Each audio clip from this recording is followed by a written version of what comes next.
Good afternoon, everybody, and welcome back to Eleutheria, where we talk about all things liberty. Sorry that we're late. Rob and I are having a very Wednesday. So that's all you guys need to know. There you go. Are we late? I thought we were early. Okay,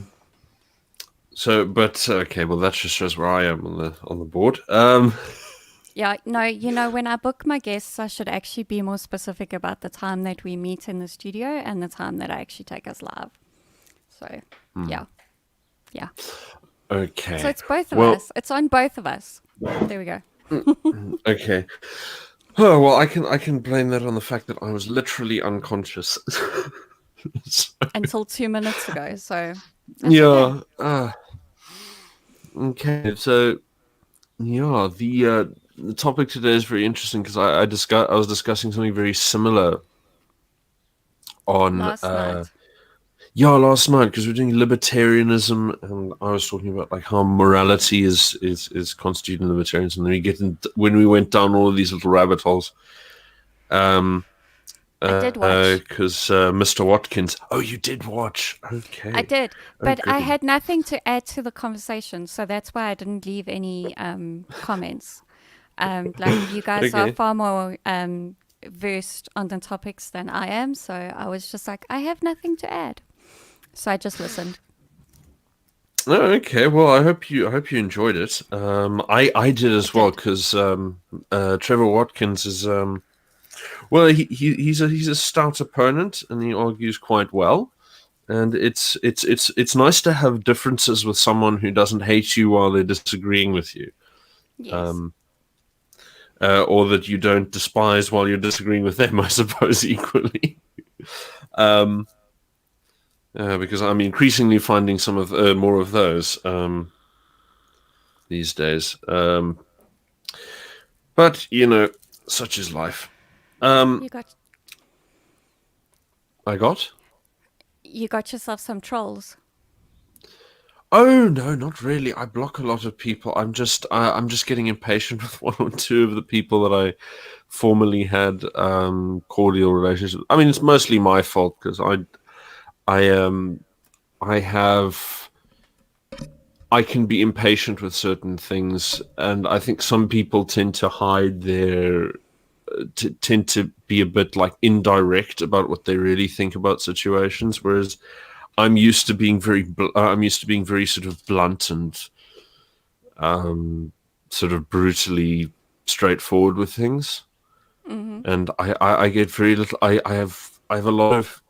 Like, I'm quite intolerant of people who sort of like hide behind a facade.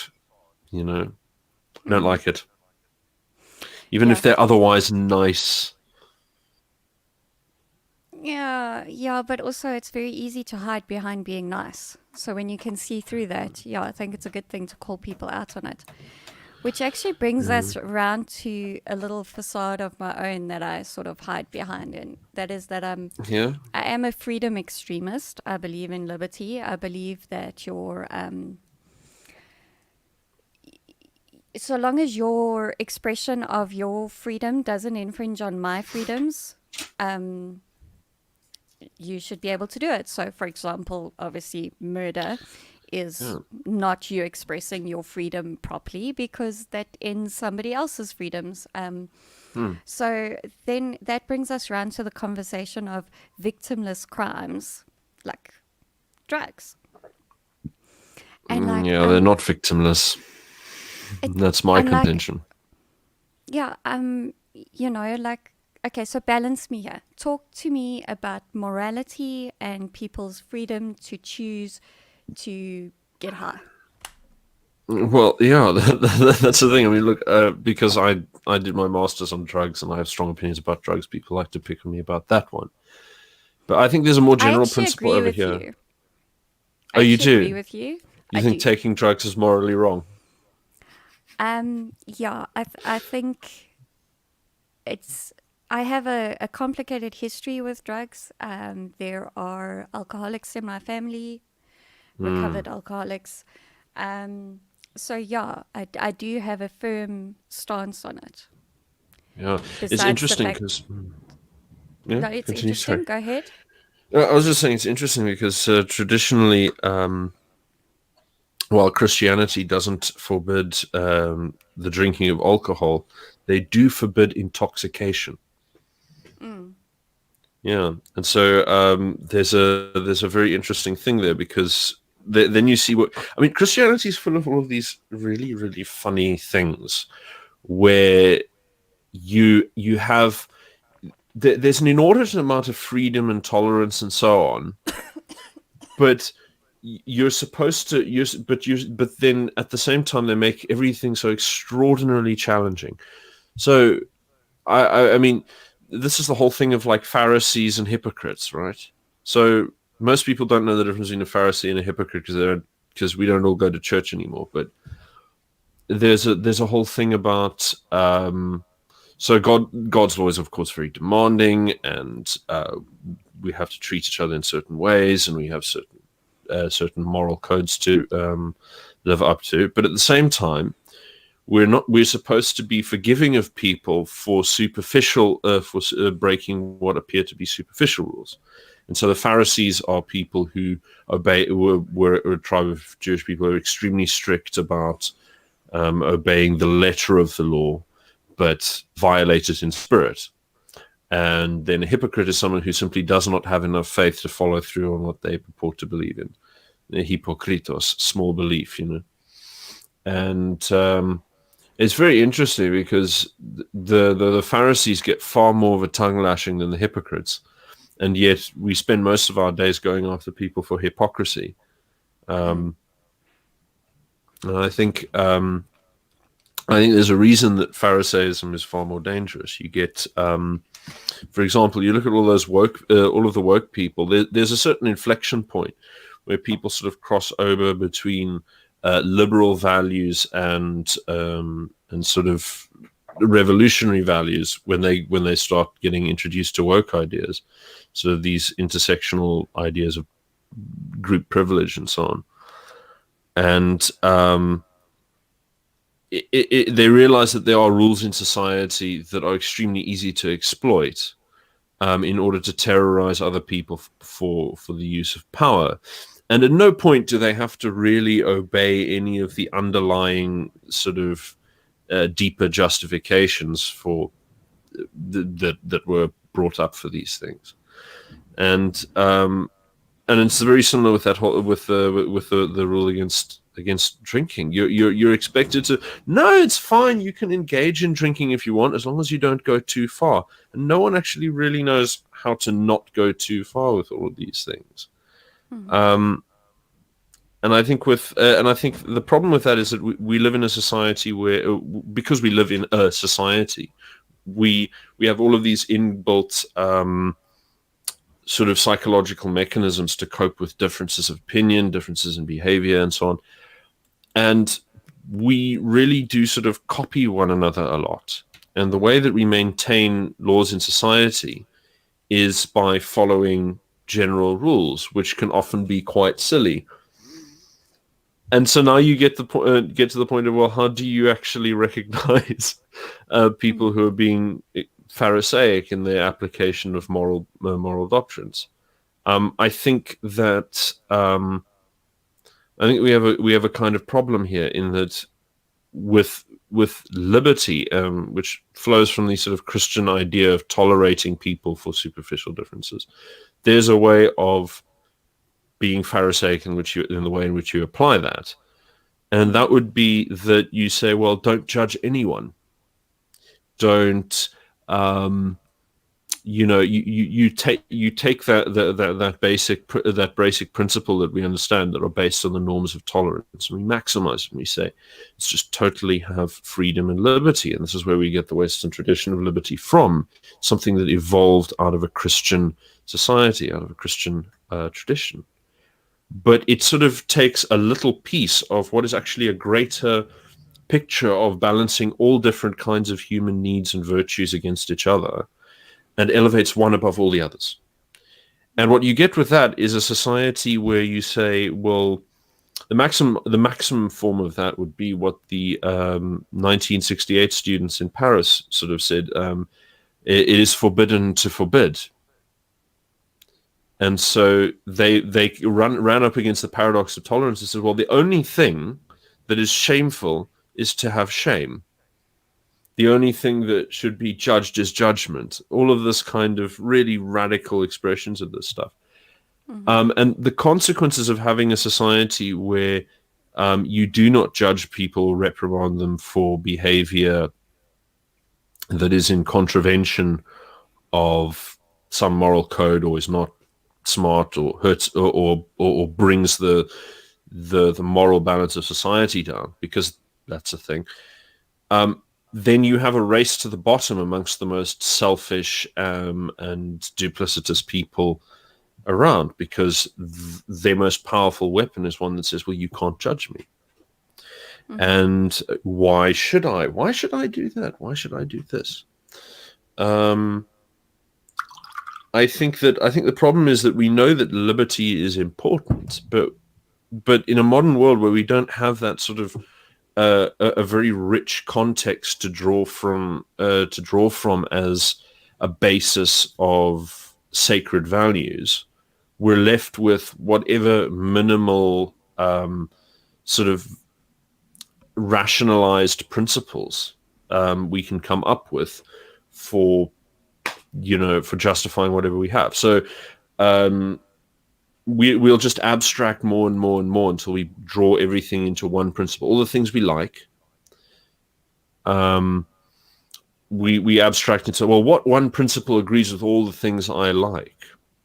Well, you can't really come up with one. You end up having to cut away bits of yourself and bits of things that you actually do value in order to be strictly believe in this kind of hyper-concentrated version of one value or the other. So if you end up being a person who says equality above all other things, you have extraordinary problems with that. If you say liberty above all other things, that's going to create its own problems. I mean, you can just look at how leniency towards criminals in the United States in certain areas has led to absolutely insane things happening. They had a big wave of district attorneys, still waking up, who brought in, who increased lenience towards petty crime, because, you're supposed to be tolerant of those who are, and this of course brings in another thing that I like picking on a lot, is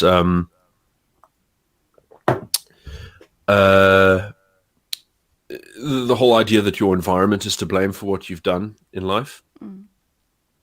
So you have all of these poor people, or not always poor people, just people who are doing petty theft and or not so petty theft, or assault, or whatever they're doing.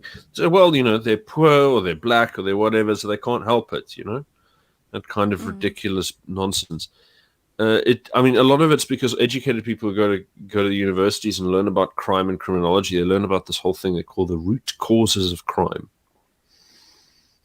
And it's a very interesting thing that grew out of two huge, big bodies of thought that we saw at the end of the 19th to the 20th century, which is Marxism and psychoanalysis. And so psychology and material analysis both gives you these perspectives where you're determined by your environment. It's not really your fault. So particularly people who have difficult lives. And I think the thing that people don't think about very much is that most poor people don't commit crimes.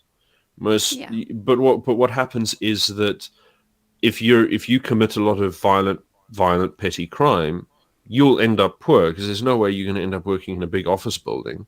There's no way you can maintain a business if you're petty, irrational drug addict. So the poor end up getting stuck with people who shorten their lifespans, drag their children into crime or victimize them, and it just, they're stuck living with the people who are going to be poor anyway because of their life choices, and it does impact people. So environment does have a driving force, but At the end of the day, a lot of it comes down to choice. And choice is one of those great ineffable things. If you say, now, I don't know, if you get into that sort of usual argument where people say, is there free will or isn't there? The problem with that whole argument is it's a false problem. It's kind of a stupid question. It's asking something that cannot be resolved.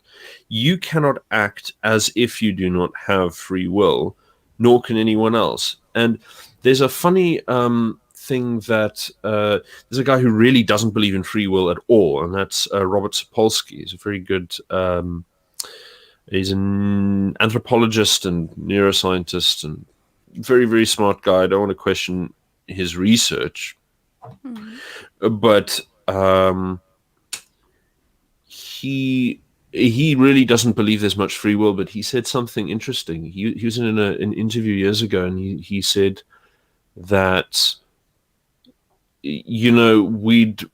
whether or not you regard a violent criminal as evil, we'd lock up hurricanes if we could. And so I thought that was a very interesting remark. I think the thing is that regardless of whether certain things are due to people being in control of their actions or not, we have to uphold a certain structure of society, a certain structure of norms, things to continue. And from my own little niche, little piece of research that I've done, I can see that normalization, as people call it these days, or moral drift, these things are real, and a lot of it's driven by what the elites and what the authorities decide they're going to enforce or what they're going to promote. And shame is a big factor, but so is law enforcement. We as South Africans know very well that withdrawing enforcement from any area of the law results in a complete, generalized transgression of those laws. And I think you see the same increasingly with drug abuse in the Western world as the law becomes more lenient and the culture becomes more lenient. And it's largely driven by the moral codes of the universities, which tend towards liberalism. So that's one of the things, is that liberalism, because it is tolerant, because it is lenient, because it's forgiving, it allows space for new values to develop in the relative vacuum of moral judgment that it creates. And now we have all sorts of problems that we have to deal with in terms of the degeneration of social norms and social values, and the disintegration of the family, disintegration of communities, all kinds of things, which I largely blame on liberalism and anti-Christianity for the most part, because I personally believe that what was tying it all together in the first place, all of the good things that Western society had, was Christianity.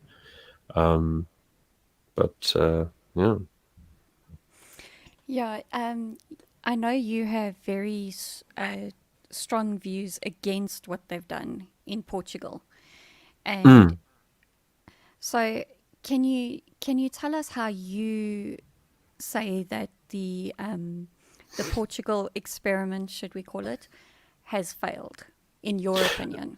The Portuguese experiment. The problem is not. The problem isn't. How should I put this? The problem is actually mostly one of perception. I mean, people don't actually know what Portugal really did. And so when they see that graph where you get a decline in overdoses and various things, they go, okay, well, it's clearly a success. But the question is, what did they actually do? Now, the big headline is that they abolished criminal laws for possession, for petty possession. But that's not really the whole picture. So the whole picture is that in 1975, the socialist government came to power and just stopped enforcing all the laws related to drug enforcement, because a bunch of hedonistic commie twits. And so within 25 years, they'd gotten a situation where over 1% of the population were heroin addicts, and Portugal was the gateway for narcotics to the west of Europe. So the situation clearly gone under control, out of control, but the government at the time couldn't be seen to be cracking down on drug abuse because They'd kind of essentially progressive liberal enabled it. values. Well, no, yeah, and progressive liberal values. So what they did is they they changed the law, which was not being enforced. They removed the criminal penalties for possession, but they placed different sanctions in its place, and so they sort of pick people up. The police will pick you up and put you into rehab programs where they wean you off the drug and things like that. And there are criminal penalties for not complying with this program. So it's a very interesting system, and it's working far better than doing nothing. Mm-hmm. And so I think this is the thing is they push down drug abuse not by decreasing enforcement but by increasing it. But this is the difference: is people never look at the difference between the law on the books and the law on the streets. South Africans know there's a difference because we've seen it destroyed. Dutch know the difference because this is a fundamental way in which they govern, is having a difference between the laws in the books and the laws on the streets, which is for me really baffling. I mean, why would you do that? Surely the law is there for people to understand what they are and aren't allowed to do. But And something you said last night, talking about morality and libertarianism, helped me put a piece into the puzzle. So it's okay. You said last night that the problem isn't. You said something about the laws regarding drugs actually need to be enforced properly. Yep. So that brings me to the drug addict that they had on the libertarian seminar conference. I forget what you guys are calling it. The previous night, where she said that the cops were complicit in the drug dealing. So I'm afraid I didn't see that one. Could you tell me which country she was from? She's from South Africa. She's South African. Oh, okay. Yeah. So she came.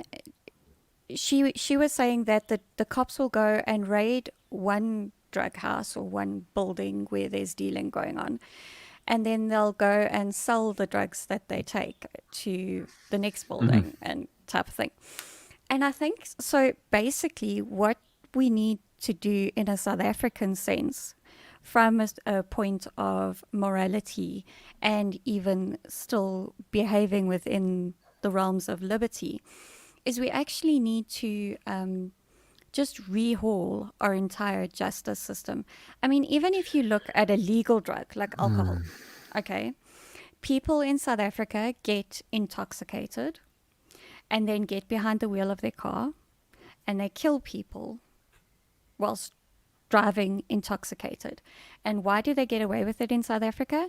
Because if you get caught before you actually get into an accident, if you get caught and your breathalyzer comes back saying that you have you can slip 100 rand to the fella and he'll let you walk. At most, it's going to cost you $1 or $2 grand, and there's just absolutely no holding of people accountable to the law. So I have to agree with you on the point that you made, whereas, we actually just need to enforce the laws that we have. Yeah. But I mean, I think, look, that's kind of a problem as well, is when you relax enforcement, then you see that the enforcement, whatever enforcement is left, doesn't work. And everyone says, oh, well, then prohibition doesn't work, or using the law to do anything doesn't work. It's all futile. We shouldn't have these laws because all they do is they interfere brutally in our lives and deprive us of our freedom. And I mean, that's sort of a half-truth that's got just enough reality in it to convince most people. But the full picture really is that, and there's another myth that goes along that, which is that when you oppress people, they'll rise up. But that's not true either. When you oppress people but you're weak, they rise up. Mm-hmm.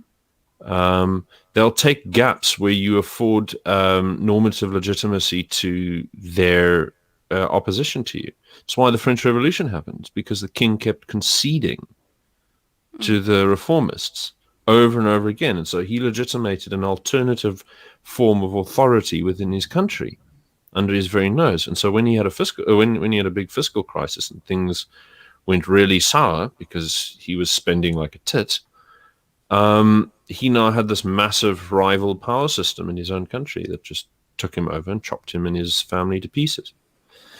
And the same goes for the Russians. They reached the revolution through reform first, and they had intellectuals crying for guillotines and bombs for a good couple of decades before the shit popped off. It wasn't, holding down a pressurized lid and then it is suddenly kicked off. If you want to see pure evidence of how oppression really works, you look at North Korea. Oppress people as much as you like. They're not going to fight back, provided you don't give a single inch. And that's the reality. So you brought up drink driving. That's one of the things that I looked at during my literature review when I was doing the thing is things like drink driving and wearing seatbelts and stuff. Just enforce it regularly. Make sure the fines are actually painful to pay. Like Norway, they do this thing where you pay a fraction of your income. And so no matter how wealthy you are, it always hurts to pay that fine.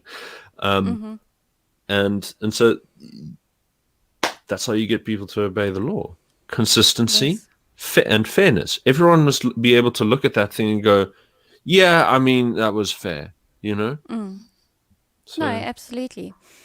But unfortunately, South Africa is a state where if you know the right person or you have enough money in your wallets, there's just no accountability. So, well, it's the Wild West. What we've done is we've destroyed all ability to enforce the law over the past 2 generations.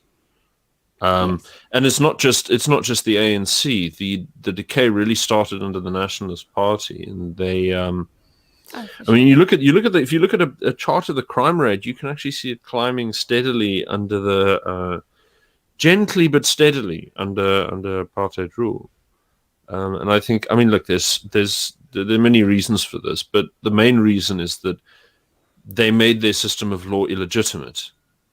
And when the law is illegitimate, people say, well, as a general rule, they believe that they're not the state who are enforcing morality in society. They are an enemy who are imposing rules.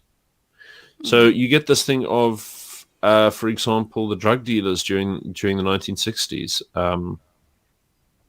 There's a fellow from Wits who drew up the drug control policy in the 1960s. It was called something Snyman. Can't remember his first name. But as a result, the people who sold heroin and mandrax in the townships would refer to themselves as Snymanner. So the rebellious sort of angle of drug dealing, it became a symbol of resistance against apartheid. But it's perverse because not all forms of resistance against apartheid were good. In fact, a large number of the techniques and strategies that were used were utterly inhumane and pure evil. I don't think, and look, we can hum and haw about it. I mean, recently it was the anniversary of the Trojan Horse Massacre. I mean, you know what those were, right? Yes. Yeah. So, I mean, if there's anyone listening who doesn't know, it was for some godforsaken reason. There's a squad of white policemen who rode into the colored townships in Cape Town and did. They went to for a bit of opstokerij, and they'd make noise and wait for people to throw rocks at their vehicles, and then they'd pop out and shoot the kids who were throwing rocks at them.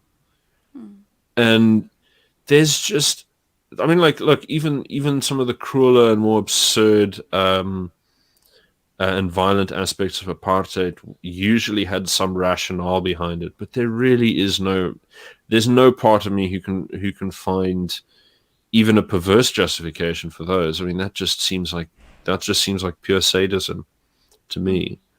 But on the other hand, we sit here and we're very sort of circumspect as a nation about how we deal with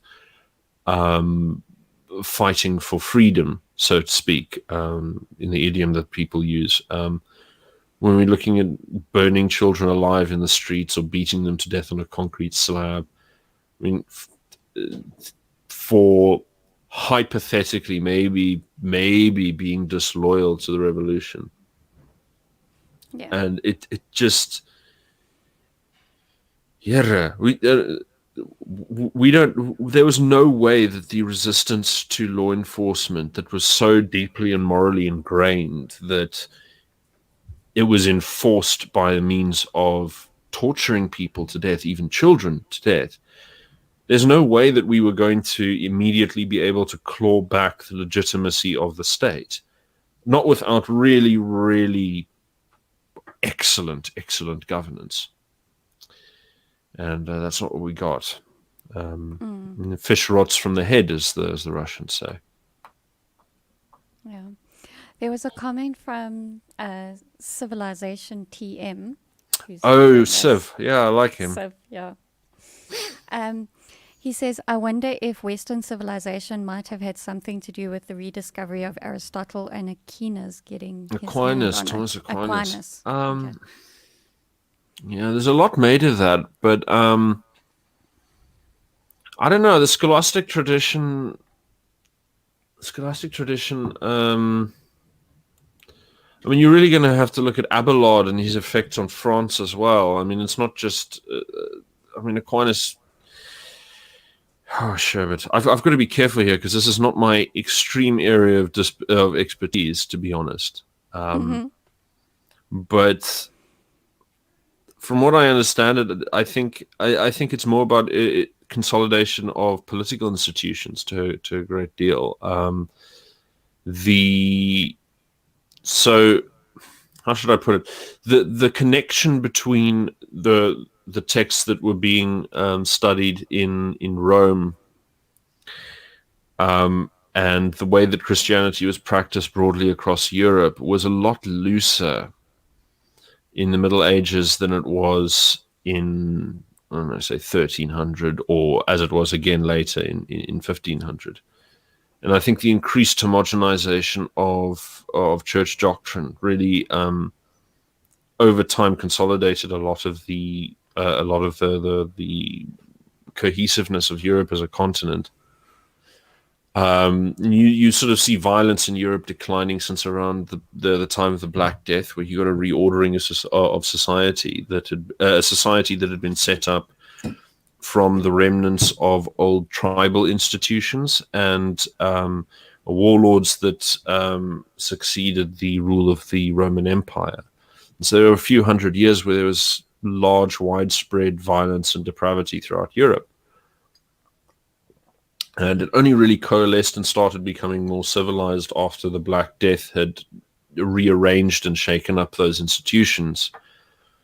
And by shaking up those institutions, it gave much more power to, it took a lot of the power away from local lords and gave a lot more power to the monarchs and gave a lot more power to the clergy.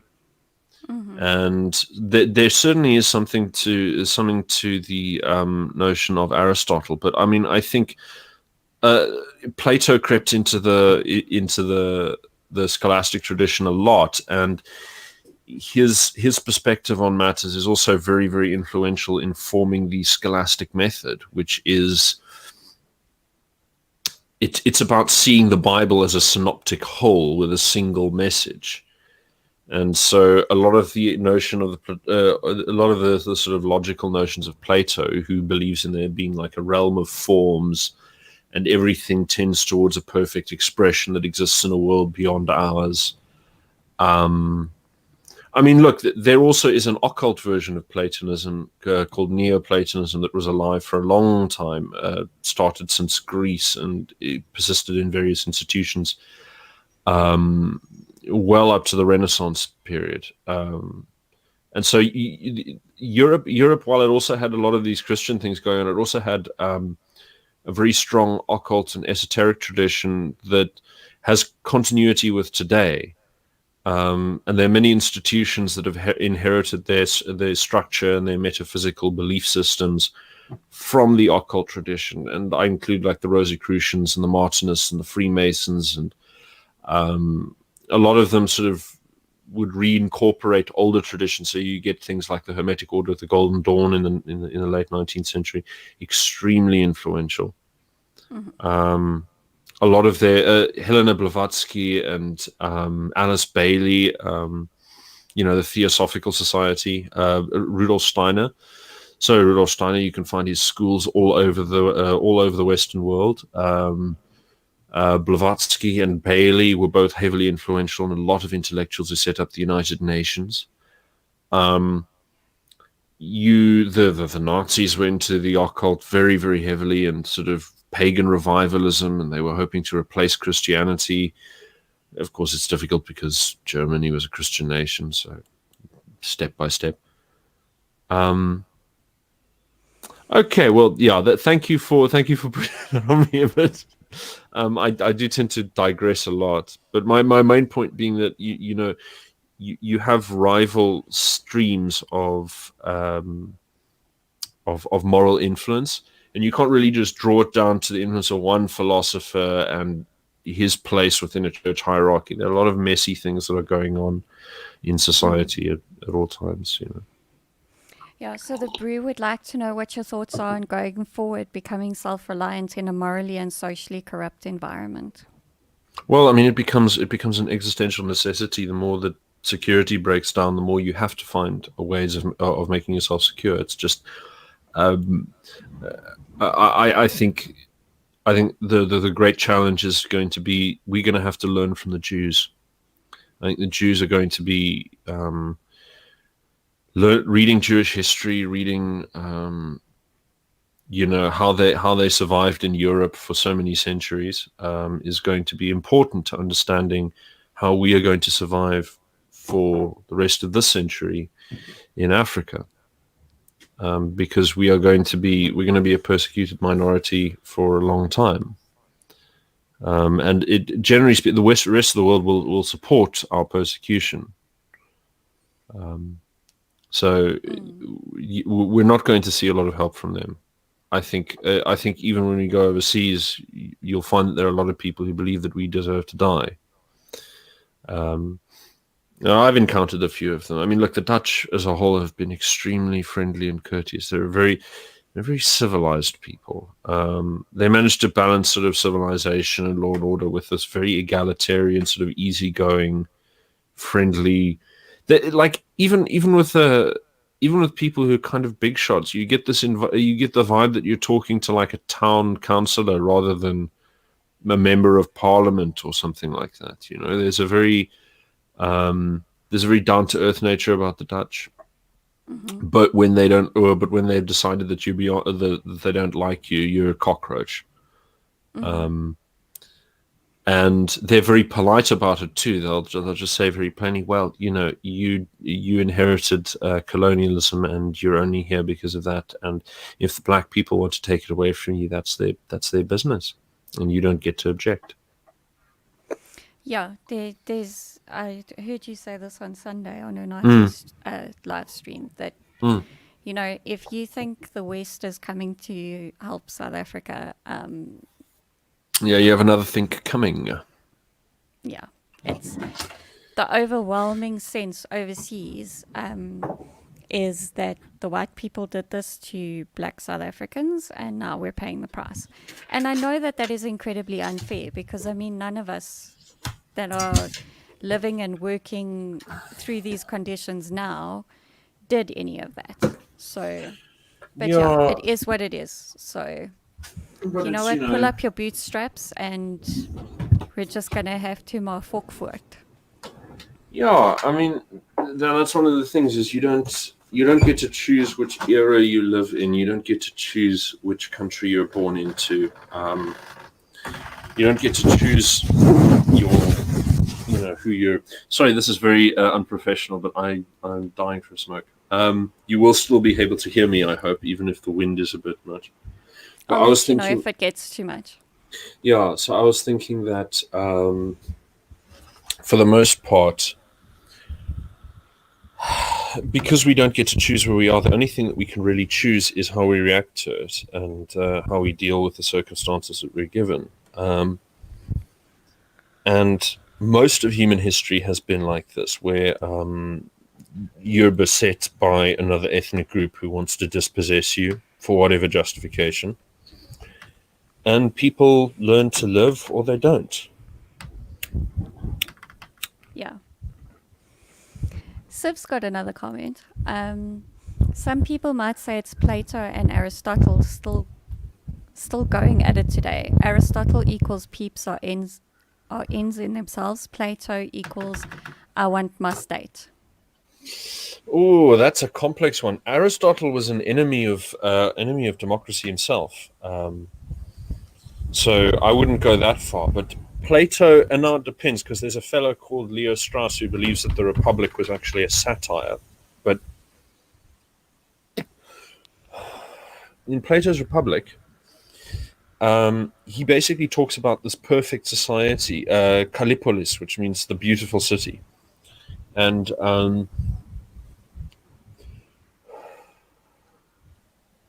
in it, there's like equality between men and women. Children are raised communally by the state. All property is held in common.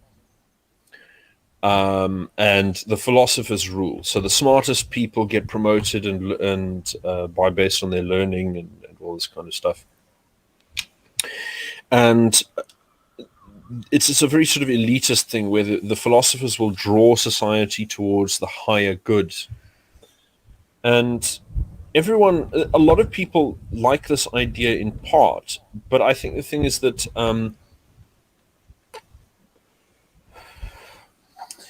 it's not just that, you know, Plato's a statist and Aristotle isn't. Aristotle's also a statist. He believes in using a big thick club and telling people, you know, this is the law, and you can't be ruled by democracy because democracy inherently degenerates into chaos and corruption.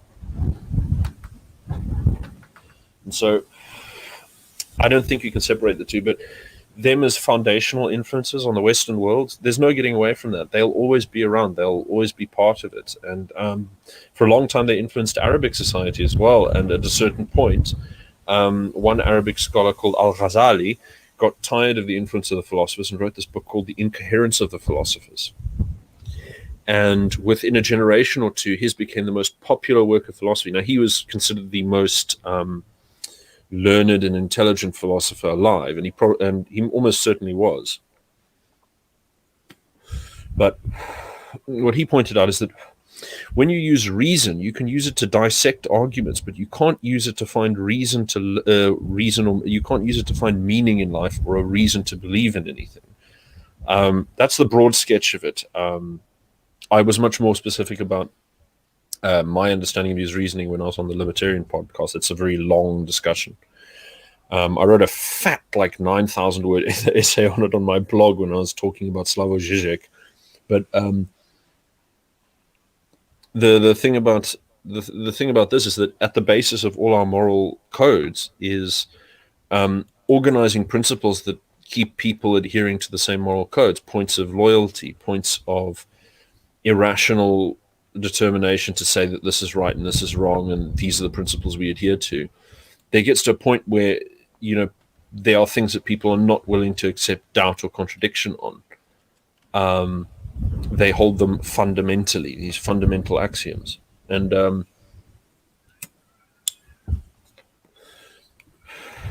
there's a limit to what reason can do. And you can always find reasons to doubt or dissect the logic behind any, you know, what's it called? Any moral precept, anything of knowledge. And what Al-Ghazali said, and what several others have done since as well, although they're less covered in modern philosophy courses, is that they argue that you have to return to faith, because all of your fundamental principles are really based on a faith that they are true, not on reason. And so then you get the really extreme fellows like Joseph de Maistre, who argued that the reason for the French Revolution was that the king did not crush the rebellion when it started. Instead, he indulged reforms based on reasonable criticisms. Why should the king this? Why should the king that? Why should the clergy this? Why should the clergy that? Who are they to say this and that and the other? A skepticism of authority. And he says, no, society must be based in the deepest inscrutable mysteries and be enforced ruthlessly from above in order to make sure that people do not stray. And I like his criticism a lot. I wouldn't go as far as he does. I like freedom. I like liberty. I like tolerance. I love the Cape because it's got a diverse group of peoples whose cultures I love and care for, and a heritage that I deeply treasure. And there's no way you could point to the Cape and say that this is some kind of homogenous society or monoculture. It's an extremely complex, weird mixture of things, and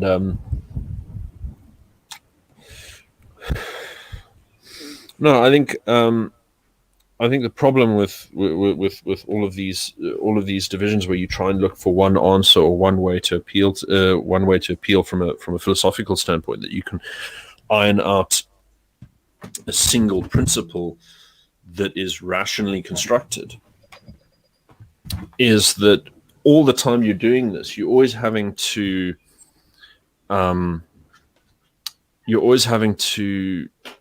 like cancel or diminish some of the other where did I put that thing? You're always having to cancel or diminish the other aspects of human nature that have to be taken into account. And a lot of the things about liberal society is that you're often judged very harshly for having a pessimistic view of human nature.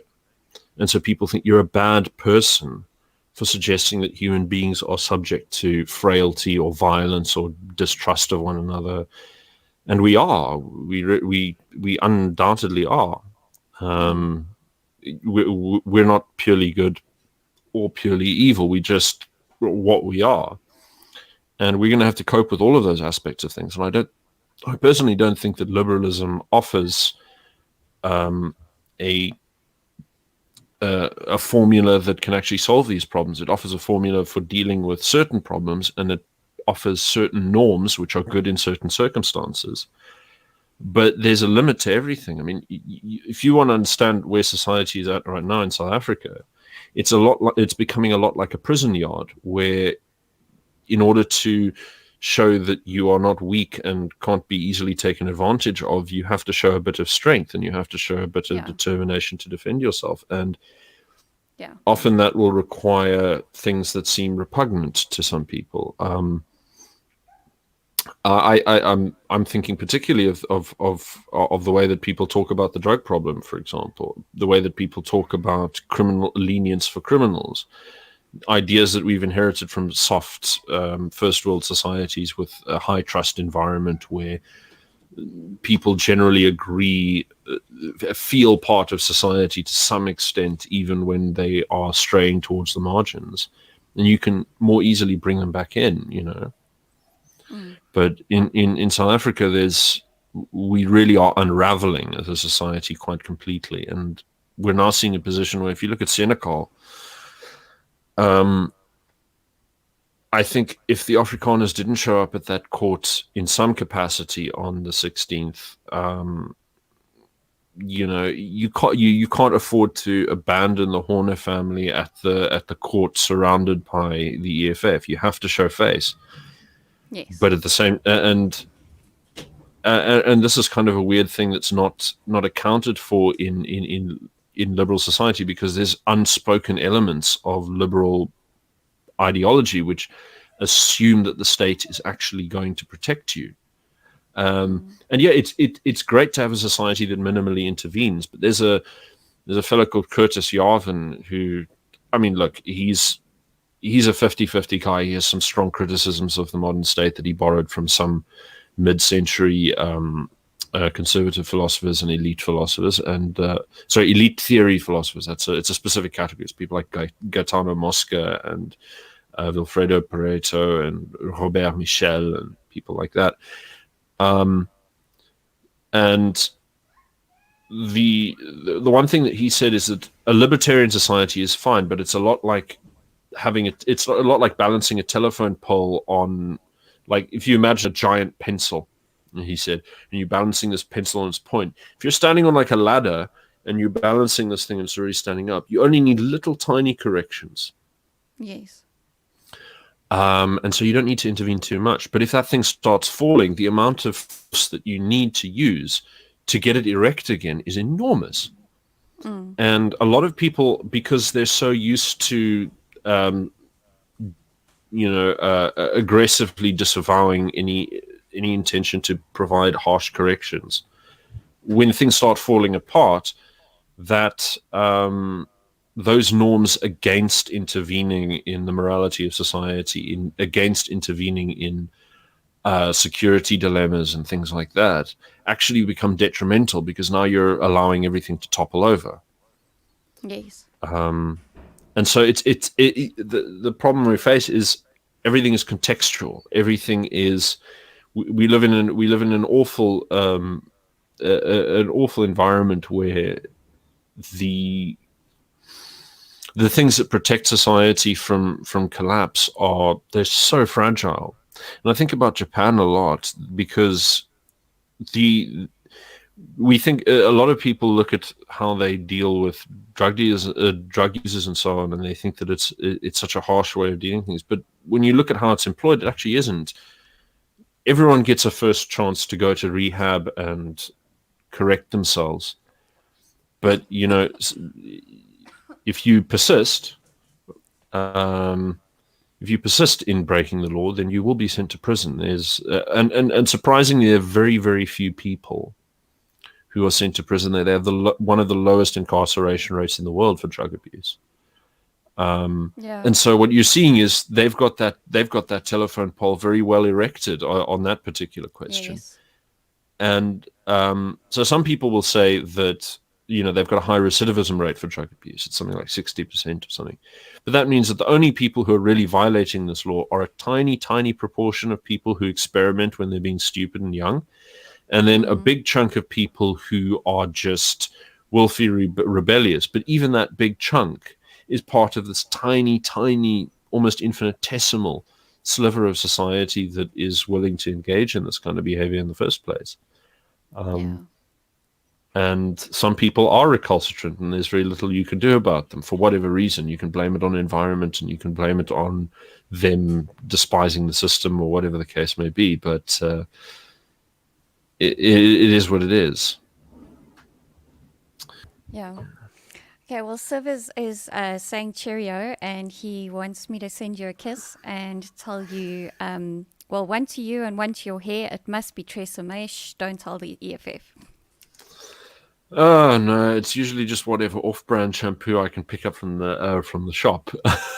I'm a typical man like that, I think. But and then I just wanted to check your blog. Is that the one that is listed on your Twitter bio? Little Mountain? Yes, it is. Yeah, okay. So I tried various handles on Twitter before I settled on the one that I did. So the blog is a reflection of an earlier Twitter handle that I had. That's okay. But I just wanted to put it in the live chat for people so that they can go off and read up more. Yeah, I think that the last one that I did might be a little contentious because it's on sexual morality. So, okay. Yeah, and we are living through, what is it, like the 500th sexual revolution? I don't know. Well, it's the same sexual revolution. It's just getting more and more intense as time goes on. And I mean, Jesus, when you look at the state of things where, teachers are talking to their students, and like most of their young female students are talking about what they aspire to do after school, and they're saying, no, I'm just going to open up an OnlyFans and sell my body for clicks. I know. I know. It's depraved. Someone asked if you're a historian, and if I have my facts correct, you're a philosophy student. I was. That's what I did in You my were. undergrad, and then I, out of sort of an attempt to lean towards something more practical, I went into politics and public policy analysis, and so my master's degree is it's an international policy analysis degree. I mean, they're under the international relations department here at the University of Leiden, and but it's a lot of like international relations. Traditionally, was a lot about foreign policy and things like that, but now it's about global governance. Mm-hmm. And so you get to see a lot of the sort of intrusive nonsense that, you know, yeah, that the UN foists upon people. But I mean, it's funny how everyone just cooperates with it like it's common sense. And I was quite disappointed. There's a philosopher, South African philosopher called Athol Williams, and I was thinking of I'm thinking of interviewing him. I'm going to send him an invite at some point. But I was reading one of his more recent articles, and he was writing in very glowing terms about the global programs, how everyone's talking about building back better and so on. And he doesn't realize, of course, that that's a centrally coordinated campaign with a specific political program. No doubt, of course, as someone who is highly cosmopolitan and favors a lot of denationalization and so on, he will not have a problem with that, I don't think. But I do. I think that these things are extremely pernicious. I think the smaller the territory and the smaller the population that a particular government operates over, we can see empirically the better off those countries are. I mean, it's not linear. All things lie on a probability distribution, but it's a fairly strong correlation. So the larger your society is, the poorer the form of governance you get. So America, richest country in the world, highest GDP per capita, and there's pockets all over the place where people live in the most dire poverty and extreme conditions of violence. China, horrifying. India, nightmare. Russia, I mean, don't even go there, right? And so, and as the European Union grows, governance in Europe declines. Yes. For multiple reasons. Some of them fiscal, some of them administrative, some of them cultural. Yeah. Yeah. Yeah, no. I think it's safe to say that most of us that create this type of content and those of us that consume it are not big on the whole globalism idea. So Yeah. it's like No, we're not that's sold on true. it. And I think that we need to bring this back home and think about how that general principle applies within countries, not just between them. Because we've seen how South Africa has been constructed, attempting to over and over again provide a single formula for people who differ so extremely in their culture and their values and their aspirations. It hasn't come out very well, and it's been a constant competition between ethnic groups, Yes. often violent and oppressive.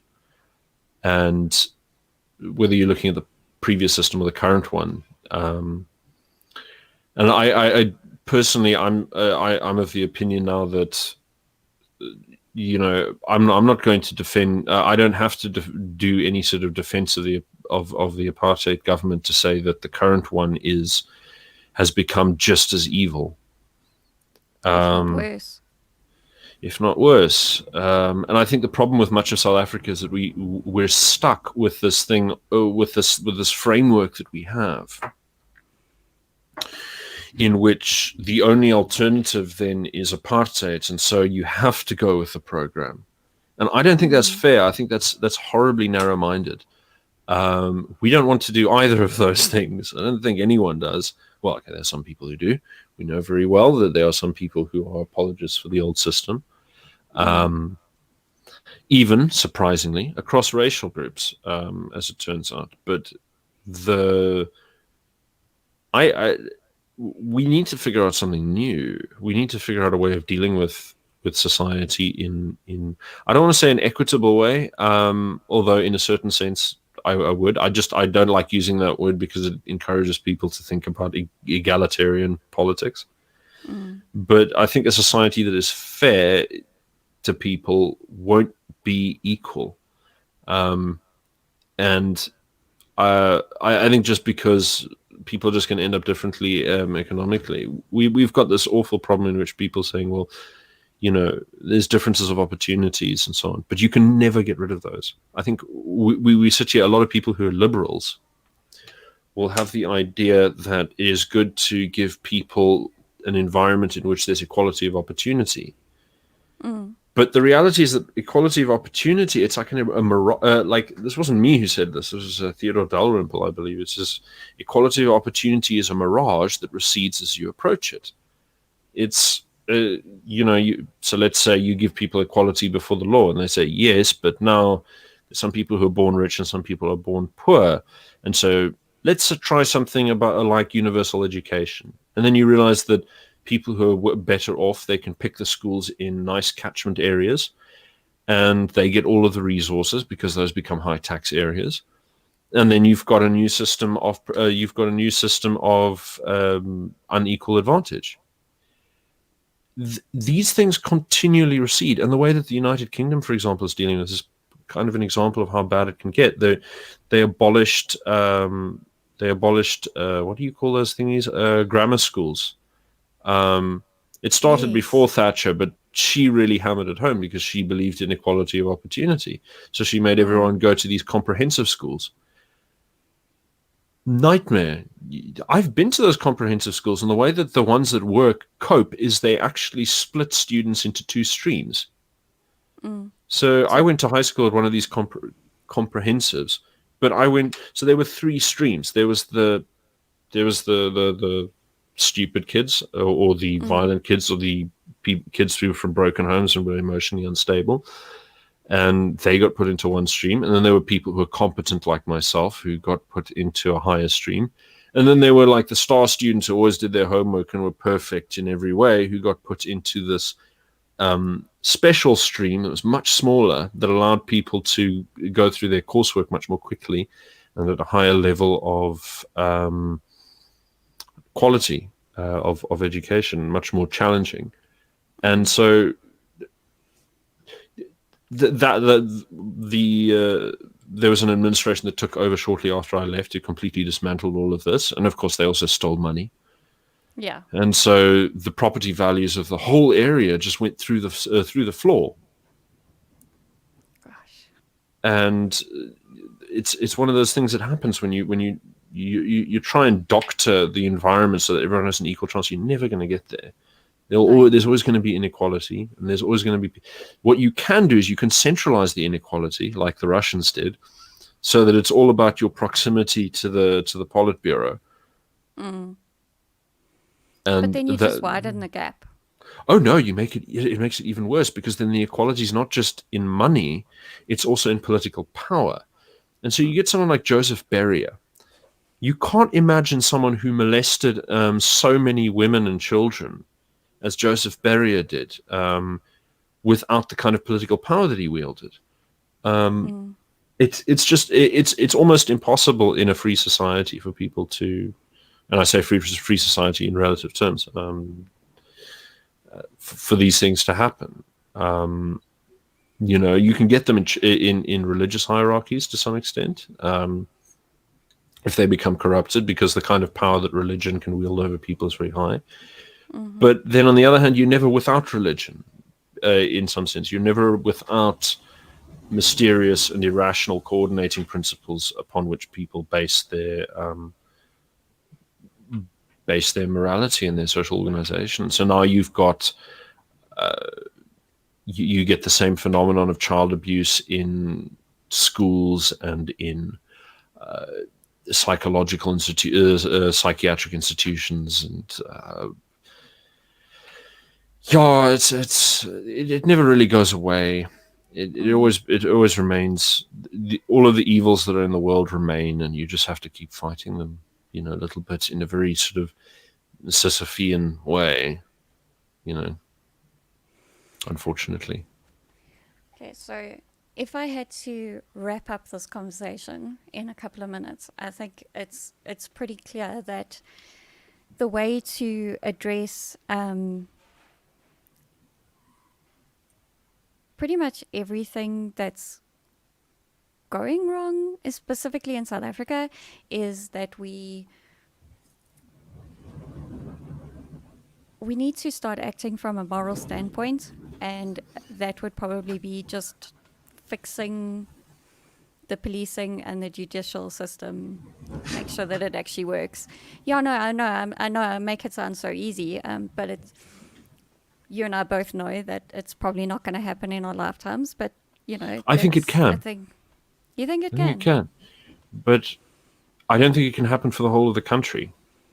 Okay. I think that those who break away from the country and form a new system where they can have a moral hierarchy, where they have leaders who are capable of providing some kind of reasonable example, some kind of reasonable standard, they're never going to be saints, but they don't have to be the bastards who are in charge now.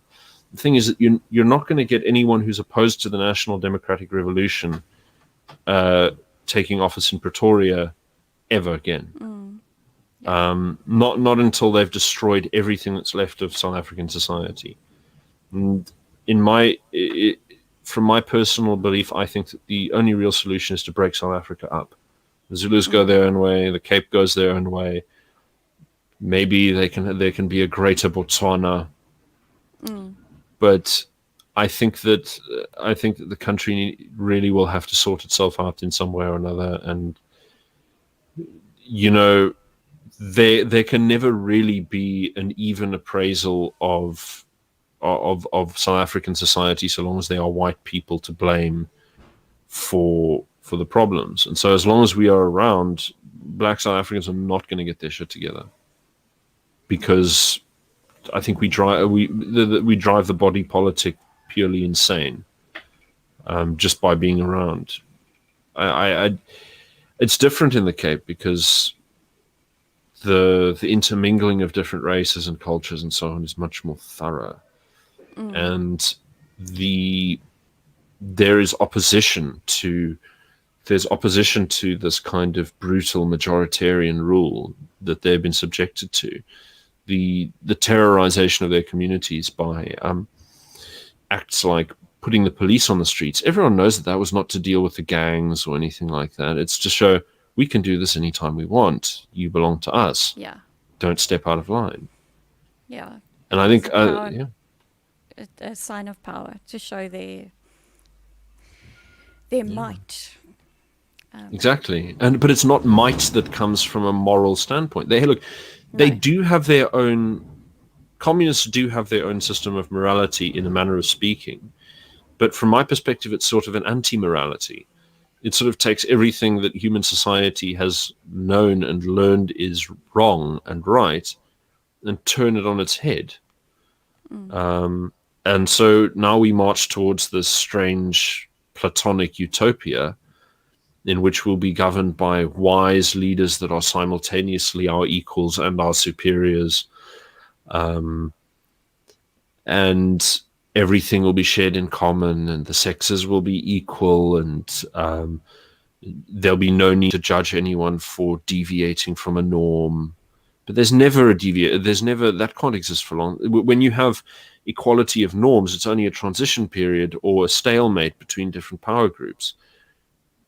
In the long run, there will always be some dominant moral order. So communism is a moral order. Instead of seeing it as purely as a political program, one has to see it as a moral order that proposes certain things. It says everything must be democratized. And we know that democracy isn't always kind or liberal. It can often be very brutal and very predatory. I think anyone who's been picked on at school will understand that democracy can be extremely cruel. And so I think we have to realize that too many people have bought into this in South Africa and believe it in a fundamental level. All of the norms that compose it, even if they don't call themselves a communist, they'll say, well, no, those people over there who've got more than us have to share, or we're going to come and take their shit. We're entitled to. And I can commit crimes if I like because it's my material circumstances that have driven me to this. I didn't choose to become a criminal. Criminals always exist, this whole sort of thing. And I think the Cape has an opportunity to get out of it. I think the Zulu Kingdom has an opportunity to get out of it.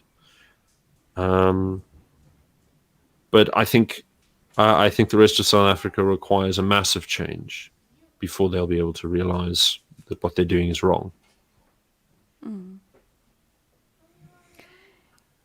Well, that's a very somber note for me to end this show on. Yeah. But, Sorry, I'm Mr. Blackpool here. No, it's fine. At the end of the day, it's about free speech, and we talk about the stuff and actually face up to the realities. And hopefully somewhere along in the discourse, we actually find a solution. I tend to agree with your solution that, we probably just need to break up South Africa. And for some reason, my children cannot actually comprehend the fact that I am talking, which means I am online. So just one moment. Yes, I'm still online. Sorry. I don't know. Anyway. How old are they, by the way? 13, 8, and 5. Oh, okay. Yeah. Yeah. Very unmanageable at this point, I suppose. Especially because the younger two are boys. And I'm sorry, but boys are different. Yeah. Yeah, so, boys are different. They are. Anyway, everybody, this has been Eleutheria, enlightening South Africa through liberty. My guest today has been Rob. How do we pronounce your surname? It's Duigan. Duigan. Thank you. Also better known as uMarhobane. His channel link is in the video description. Everybody, you know what I always say, don't wear a mask if you don't have to, and stay safe out there because it's a mad, mad world. Bye-bye. Yeah, bye. Fine.